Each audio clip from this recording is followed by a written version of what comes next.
Bonjour mes amis, je vous souhaite la bienvenue à votre capsule de lecture Je lis et te livre. Nous poursuivons avec notre roman L'interview, dont je suis l'auteur. Il faut toujours que je précise le nom de l'auteur. Et la dernière fois, nous avions installé le décor avec le prologue, qui nous a dit que un Autrichien a décidé de faire un film. Et il a choisi la Côte d'Ivoire comme théâtre de sa production cinématographique. Et les différents acteurs qu'il a sont des gens qui viennent de diverses origines et il a choisi une Ivoirienne pour faire partie de ce film-là. Un producteur, un directeur de publication d'un journal de la place a décidé de faire une interview à cette Ivoirienne-là, à cette jeune fille-là, pour que le pays entier soit informé et par la même occasion, rendre un hommage à cet Autrichien-là qui a choisi la Côte d'Ivoire. Et à la fin de la production cinématographique, il a l'intention de faire un reportage dans 3 villes du pays. Ma à l'ouest, Korogo au nord, Yamoussoukro au centre. Alors, asseyez-vous bien, nous partons pour la narration effective de notre histoire. Alors, Alexandre, peux-tu venir s'il te plaît? Oui, monsieur Assis. Monsieur Assis est le propriétaire de Le Curieux, l'hebdomadaire qui a battu tous les records de vente cette année. Son siège social est situé au centre du plateau, quartier des affaires d'Abidjan. Abidjan est la capitale de la Côte d'Ivoire. Au-dessus de l'entrée du bâtiment abritant les locaux du journal, on peut lire dans un cadre rectangulaire doré, en grand caractère italique jaune sur fond bleu, Le Curieux. L'interpellé frappe à la porte du bureau de son patron, situé au fond de la salle de rédaction, éclairée au néon. Monsieur Assis explique à son agent qu'il doit interviewer une actrice qui doit jouer dans le film d'un réalisateur autrichien du nom de Oliver Cameron.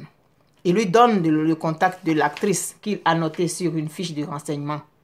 Il doit la retrouver le soir même au Glacier, le club prestige des hirondelles des 2 plateaux. Le jeune journaliste empoche le bout de papier avant de refermer la porte du bureau derrière lui. Monsieur Assis est toujours précis et concis.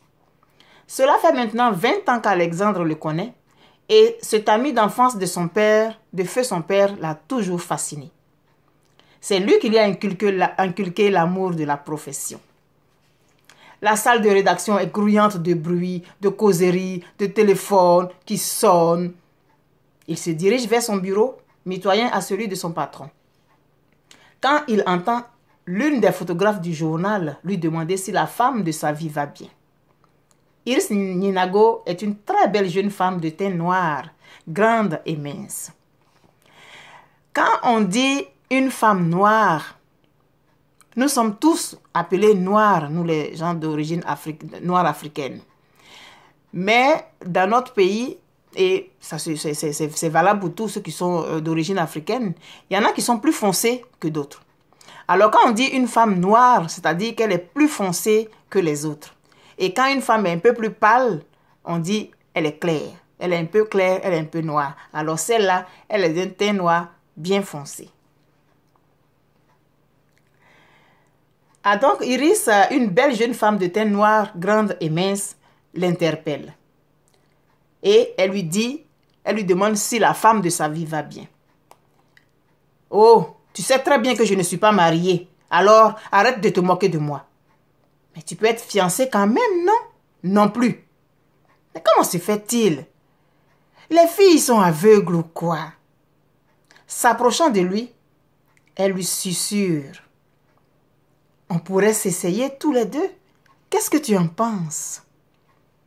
Il y a longtemps que je fais tous les efforts possibles pour que tu puisses me remarquer, mais tu ne me vois même pas. On en reparlera une autre fois. Il faut que je parte. Excuse-moi s'il te plaît. Le patron vient de me confier un travail urgent. Je saurai t'attendre. Et tandis qu'Alexandre sort de la salle de rédaction, Iris le regarde partir en se disant qu'elle finira bien par l'avoir à l'usure. Et ce jour-là, elle lui mettra le grappin dessus. Awani Alexandre est très grand, très grand. Il doit mesurer au moins 1,85 m. On va dire 6 pieds et demi, comme ça. Bien bâti et de teint noir. Encore le même teint noir qui revient. C'est-à-dire qu'il est foncé. Il a une démarche souple.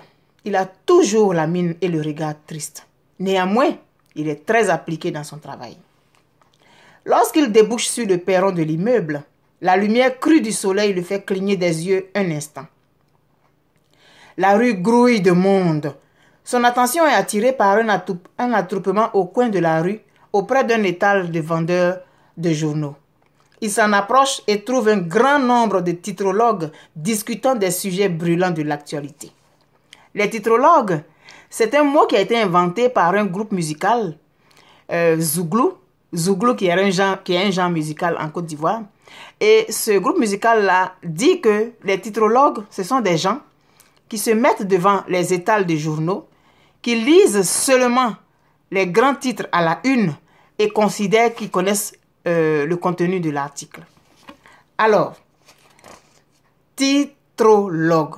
Vous voyez, dans le mot titrologue, il y a titre et logue, comme psychologue, gynécologue, etc., etc. Et souvent, les commentaires sont tellement acerbes contre tel ou tel leader politique que des disputes éclatent entre partisans et adversaires. Alors, si à la une de ce journal-là, on a mis tel parti politique, le parti jaune, a dit qu'il va casser toutes les maisons construites par le parti rouge, alors les partisans du parti jaune vont en vouloir les partisans du parti rouge vont en vouloir aux leaders du parti jaune et les membres du parti jaune vont défendre leur... Donc, vous voyez un peu comment ça fait.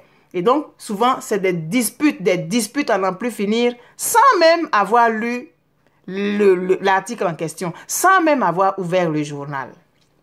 Alors, Alexandre a vu ces gens-là qui étaient en train de se disputer. Pressant le pas, il se dirige vers le parking, vers le stationnement privé du journal en souriant. Sa Peugeot 406 de couleur gris métallisé l'y attend. Il s'engage sur le pont Félix Houphouët-Boigny pour se rendre à son domicile, un 2 pièces de haut standing situé à Port-Bouët en bordure de la mer. La capitale de la Côte d'Ivoire est en bordure de la mer. Et donc, Port-Bouët, qui est un quartier d'Abidjan, est lui aussi en bordure de la mer. Son domicile où il vit seul est pour lui un havre de paix. Une fois chez lui, il se rendra au bord de la mer pour se détendre, se promet-il. On va s'arrêter là pour l'instant. On sait que le directeur de publication s'appelle M. Assi.